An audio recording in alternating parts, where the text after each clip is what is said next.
acquits has discharged and acquitted Senator Ibrahim Saminu Turaki of the 8.3 billion naira corruption charges preferred against him by EFCC.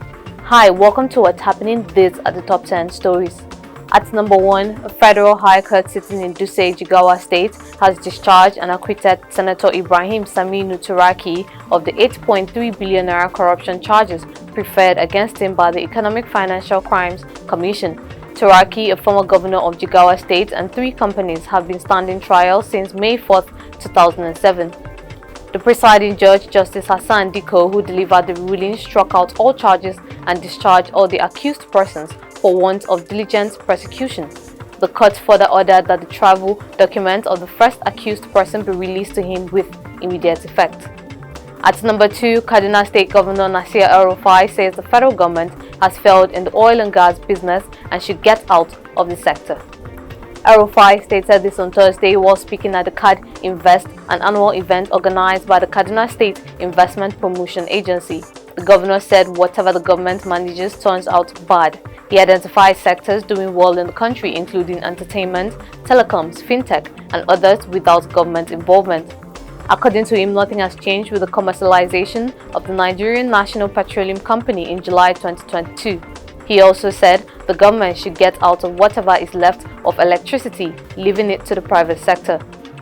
At number 3, the Bayelsa State Government has announced the approval of the initial sum of 450 million naira by Governor Daouye Diri for the relocation of persons displaced by the flooding across the state to higher grounds and for the provision of relief materials.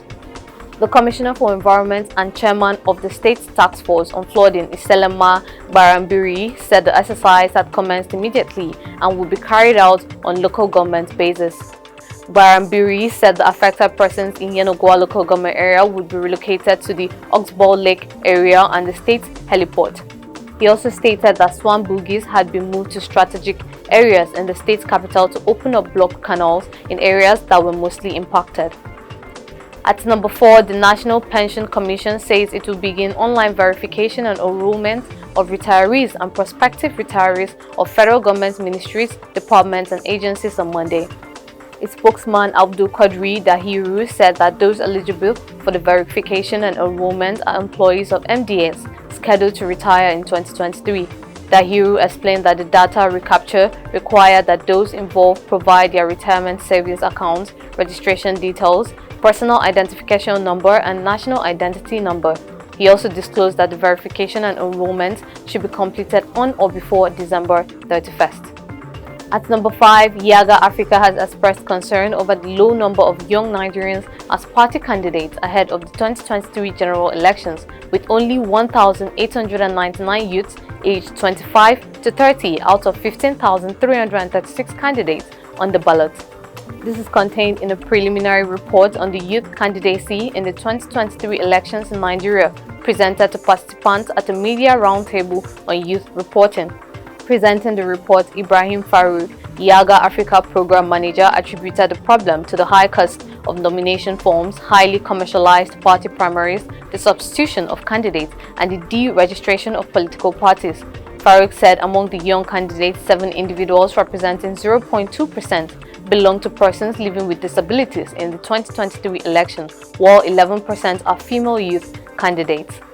At number 6, the Northeast Zone of the National Emergency Management Agency says it has assisted 150 households displaced by flood in Buniyadi, Gujba local government area of Yobe. Mohamed Goje, Executive Secretary of the Yobe Emergency Management Agency, disclosed this on Thursday. He said the beneficiaries were part of more than 2,800 households registered as ravaged by recent floods, with the victims receiving food items, building materials, and mattresses. Goje said the Yobe government had equally supported the flood victims across the state. At number 7, Governor Samuel Ortom of Benue State on Thursday issued a 1-month ultimatum to the federal government to give the Benue State Community Volunteer Guards a license to bear AK-47 rifles. The governor said he applied for a license for the state-owned security outfits to bear AK-47 rifles 3 months ago, but the federal government has not given him any response. Ortom said the aim of the state-owned security agency is to complement efforts by the Nigeria police force and other security agencies in curbing surging crimes and killings in the state. He also urged for the creation of state police, saying the decentralization of the current policing system in the country will go a long way to address the worsening security challenges of kidnapping and terrorism. At number 8, Nigeria and 4 other countries in the sub-region are to benefit from the Economic Community of West African States Bank for Investment and Development of $250 million economic boost. The other 4 beneficiaries are Burkina Faso, Ghana, Senegal, and Sierra Leone. The board of directors of the bank, in a statement issued on Thursday, approved the fund, which is aimed at boosting their oil and gas, energy, road infrastructure, and agricultural sectors. According to a statement, the approval is part of the intensified effort by EBRD to invest in key sectors to spur up post-COVID pandemic recovery and mitigate the impact of the Russian-Ukraine war on the member states of the Economic Community of West African States. At number 9, the Federal Competition and Consumer Protection Commission says it will work with relevant authorities to prevent the entry or sale of substandard cough syrups in the country's market. In a statement issued by Babatunde Irukera, the Executive Vice Chairman of FCCPC on Thursday, the Commission advised stakeholders to comply strictly with the National Agency for Food and Drug Administration and Control's protocols identified in the agency's regulations and guidelines. Recalling, NAFDAC had issued a warning to importers, distributors, retailers, and consumers to refrain from the importation, distribution, sale, and use of 4 cough syrups. The cough syrups were made by Maiden Pharmaceuticals in India. Finally, at number 10, Iranian President Ibrahim Raisi has accused the United States of resorting to destabilizing Iran as protests hit 19 cities over the death of 22-year-old Mahsa Amini. Protesters, mostly female students in Tehran, the Iranian capital, and other cities have been calling for the removal or death of Raisi. Raisi, reacting to the unrest at the summit in Kazakhstan, said the protest is a Western plot by US.